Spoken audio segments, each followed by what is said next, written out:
네, 코로나19가 벌써 2년이 넘어서고 있는데요. 이런 가운데 해외 여행길이 막혔죠. 그런데 이 도리어 원주 공항은 활기를 띠고 있다고 합니다. 아무래도 제주 노선을 이용하는 분들이 늘었기 때문인데요. 하지만 운항 시간이 애매해서 이용객들이 불편을 겪는 일이 잦다고 합니다.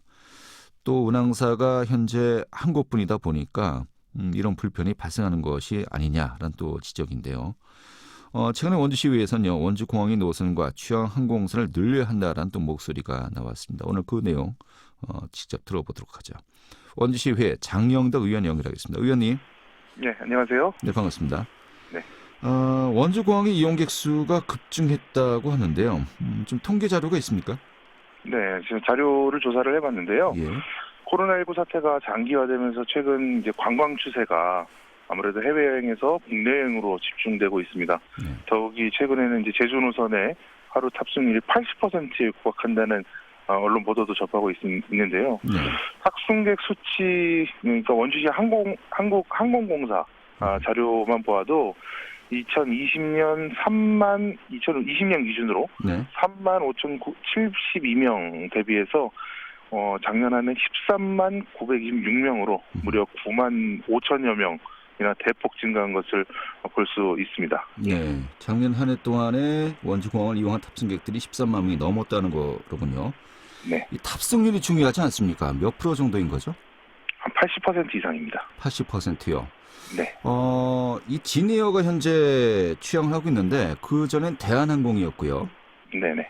근데 사실 대한항공 때는 이 탑승률이 일정 수준 이하로 떨어지면은 네. 보존해준다. 강원도와 원주시에서 보존해준다. 이런 또 계약이 있었습니다만 현재는 어떻습니까? 이런 계약이 현재도 존재하고 있나요? 현재도 존재하는 부분이 있습니다. 이제 공항 이용하는 데 있어서 우리가 항공사에다 보존해주는 부분들이 있는데요. 네. 최근에는 그 형태를 광고로 대신 이렇게 진행하는 경우도 우리 예산서상 찾아볼 수 있는 항목입니다. 네. 하지만 뭐 탑승률이 80%가 넘으니까요. 네, 일단 이 부분은 논의로 하겠습니다. 네네. 예. 그런데 대한항공 때는 이제 하루에 한 차례만 운항을 하지 않았습니까? 네네. 근데 진에어로 바뀌면서 이게 2020년 10월부터 진에어로 바뀌었는데 운항 횟수도 하루에 이제 두 차례 왕복을 하고 있고요. 그래도 좀 여전히 부족한 부분이 많다고요. 예, 2020년 10월 8일부터 진에어로 항공사를 변경하고 하루에 두 차례로 제주 노선이 증편되었습니다. 네. 그런데 이제 증편된 운항 시간대는 여전히 항공사가 일방적으로 지정한 항공 스케줄이고요. 네. 이용국들의 요구에는 한참 미치지 못하고 있는 것이 실정입니다. 오죽하면 시민들께서 비행기를 탑승하기 위해서 일부러 뭐 하루 휴가를 낸다든지 조퇴를 한다든지 해서 공항을 간다는 말도 나오고 있는데요. 네. 아니면 출발 시간과 돌아오는 시간이 어중간해서 어쩔 수 없이 하루나 이틀을 더 머물게 되는 불편함을 감수하고 있고 또 다른 공항을 이용하려는 분들도 많이 있다고 합니다. 네. 또한 우리가 LCC라고 하죠. 저가항공 로우 코스트 캐리어라고 하는데 LCC라는 이름에 걸맞지 않은 가격 정책도 또 문제입니다. 네. 대한항공 대비 현 항공사의 운항 가격은 과거 저가항공으로서의 의미가 있나 이런 의구심도 들는데요. 양측 항공사로부터 제가 자료를 제공받은 가격을 보니까 네. 결국은 5천 원 싼 저가 항공이 들어오게 된 실정입니다. 그래서 좀 더 승객들을 위한 다양한 시간대와 그리고 가격 경쟁력이 절실하다고 생각하는 부분입니다. 네. 시간대와 가격대 크게 두 사안을 좀 따져봐야 되겠는데 일단 현재 원주에서 제주로 가는 노선이 시간대가 12시 반 그리고 저녁에 한 6시 이렇게 두 번이죠. 네네. 예. 이 시간대가 많이 불편하다는 겁니까? 그렇죠. 아무래도 공항 수속을 하려면 시간대를 오후 아무래도 이제 공항에 5시 전에는 도착을 해야 하니 네. 짐도 수속하고 수속 절차를 밟으려다 보면요. 그러면 원주에서 짐을 챙겨서 출발하면 3시에는 움직여야 네. 가능하다는 이야기인데요. 그래서 그 시간대를 이렇게 설정한 이유는 무엇인가 또 그리고 항공사의 피드백을 좀 제가 요청을 해봤습니다. 네.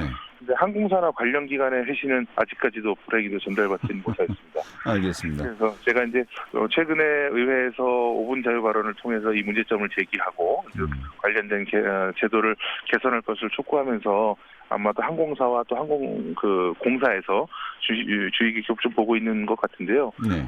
자료를 요청했으나 아직 받지는 못했습니다. 그런데 제가 개인적으로 봤을 때 결국은 수익성의 문제라고 보고 있습니다. 항공사 수익이 없다 보니 이용할 사람들은 이용해라라는 암묵적인 메시지로밖에 해석되지 않는데요. 말씀드린 바와 같이 관광 추세는 국내 여행에 집중되고 있습니다. 어느 때보다 원주 공항을 이용할 승객들을 유치할 수 있는 좋은 기회라고 저는 생각해서 주장을 하고 있고요. 네. 더욱이 2020년 대비 탑승객의 증가를 보더라도 항공사가 조금이라도 여행객들을 배려할 수 있다면 원주공항과 항공사의 입지도 달라질 것이라고 생각하고 있습니다. 알겠습니다. 현재 12시 반과 6시의 취향 시간을 좀 아침 시간대는 좀 더 빠른 시간대로 옮기고 이 저녁 시간대는 좀 저녁으로 좀 더 늦게 갈 수 있도록 하자는 것이 일단은 근본적인 지금 의견 아니겠습니까? 조금 더 확대하자면 네. 한 항공사를 더 추가해서 네. 그 시간대를 항공사들끼리 경쟁하더록 만드는 것이 중요하다고 생각합니다. 네. 결국 항공사가 세팅한 테이블에 먹으려면 먹고 말란 말아라 이거거든요. 지금 쉽게 얘기해서. 근데 저는 이거는 시장 경제 논리에도 맞지 않고 이건 시간대와 가격대를 시민들이 소비자가 선택할 수 있는 시장 구조가 만들어져야 된다. 그래야 결국은 시민들의 재산, 비용이나 이런 것들을 합리적으로 조율할 수 있다. 이렇게 보고 있습니다. 알겠습니다. 일단 현재 시스템을 보니까요. 이 항공기가 제주에서 출발해서 제주에서는 9시 반에 오더군요. 네. 그리고 이제 1시간 정도 재정비를 하고 12시 반에 이제 출발하고 이제 저녁 비행기도 역시 마찬가지로 제주에서 출발을 해서 다시 또 6시에 이제 제주로 가는 것인데 그렇다면 운항사의 어떤 항공 스케줄 자체를 변경을 해야 되는 것이기 때문에 이게 좀 만만치 않을 것 같기도 하고요. 근데 이제 사실 이제 대한항공 때도 그렇습니다. 이게 원주권에 또 이제 영동, 영서 남부 지역의 수요만 보고하기에는 사실 수익성을 창출하기는 어느 정도 좀 한계가 있지 않겠냐. 그래서 그때도 이야기했습니다만은 어느 정도 탑승률이 기준선을 떨어질 때는 이 수익을 보전해주기로 하지 않았습니까?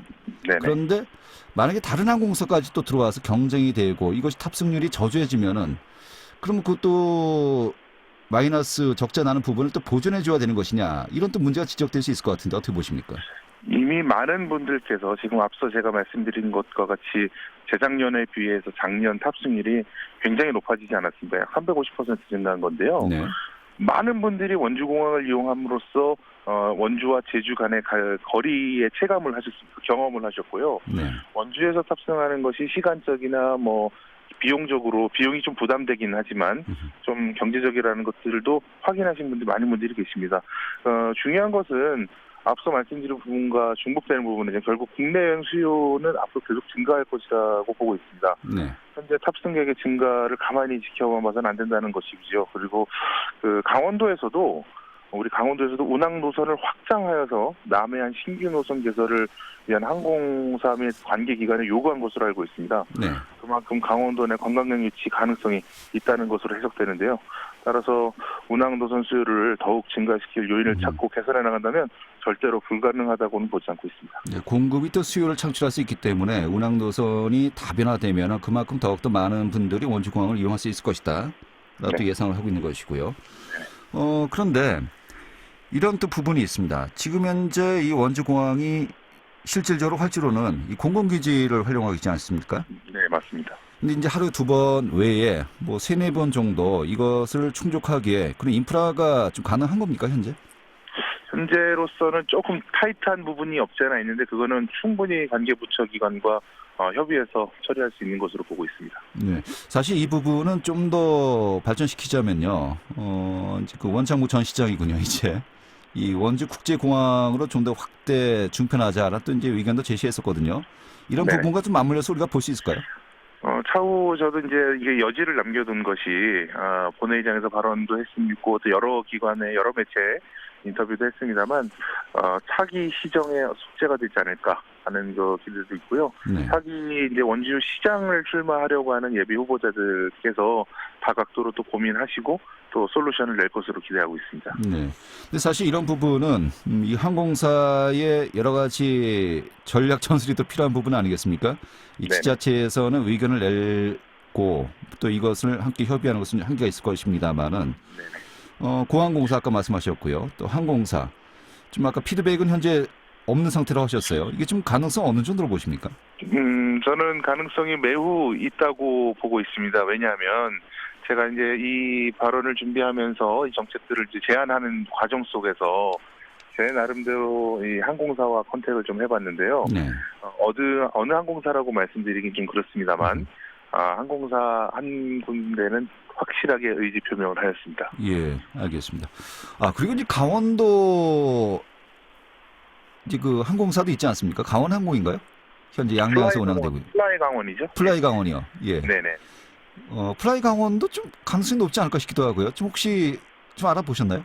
다방면으로 모든 항공사들을 다 컨택해봤고요. 예. 영업 분야 쪽하고 뭐 이렇게 관계자들하고 컨택을 해봤는데 지금 단계에서 항공사를 밝히게 되면 네. 자칫 우리가 원하는 바를 이루지 못할 수 있는 장애 요소가 발생할 수 있다고 생각합니다. 그래서 예. 항공사는 밝히지 않는 것이 좋을 것 같습니다. 그럼 상반기적으로 좀 가시화될 수 있을까요? 상반기 선거 끝나야 되지 않을까요? 알겠습니다. 좀 기대하고요. 기다려 보겠습니다. 네, 감사합니다. 네, 오늘 말씀 고맙습니다. 네, 감사합니다. 네, 원주시의 장영덕 의원이었습니다.